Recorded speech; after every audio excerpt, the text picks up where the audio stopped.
दुकानदारांना कोणतीही पूर्वसूचना किंवा विश्वासात न घेता नगरपालिकेकडून गटारावरील स्लॅब तोडण्यास सुरुवात करण्यात आली आहे।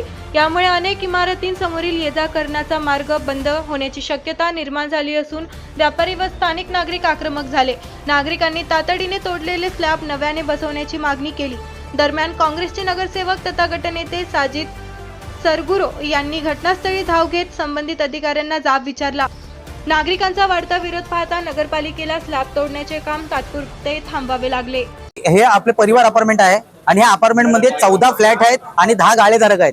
आता ह्या प्रभागातले 2 नगरसेवक आहेत, पण भाजपच्या उपनगराध्यक्षा पूर्वकल्पना कुठल्याही पद्धतीने न देता डायरेक्ट परस्पर लोकांची येऊन गटार तोडतायत।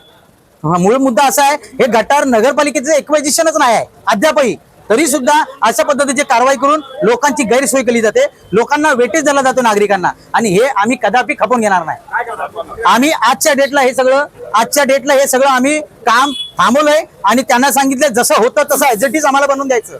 त्यांनी सांगितलं आमच्यानी चुकी झालेली आहे, आम्ही ते बांधून तुम्हाला देतोय। टेम्पररी पत्र्याची शेड टाकतोय आम्ही।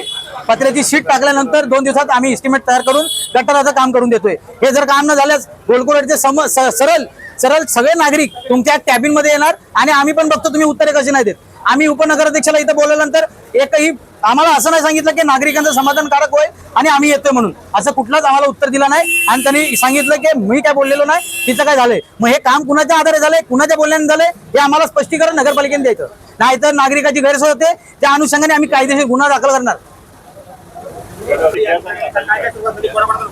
हे जे 3:30 वाजताच्या दरम्यान हे लोक आले आहेत। आज मंडेचा दिवस, नागरिकांची दुकानं बंद आहेत, दुकानदाराची दुकानं बंद आहेत, सोमवार असल्यामुळे हे दुकानात नसल्यामुळे हे त्यांच्या मागे राहून हे चोरीने केलेलं काम आहेत आणि हे अशीच कामं करतात।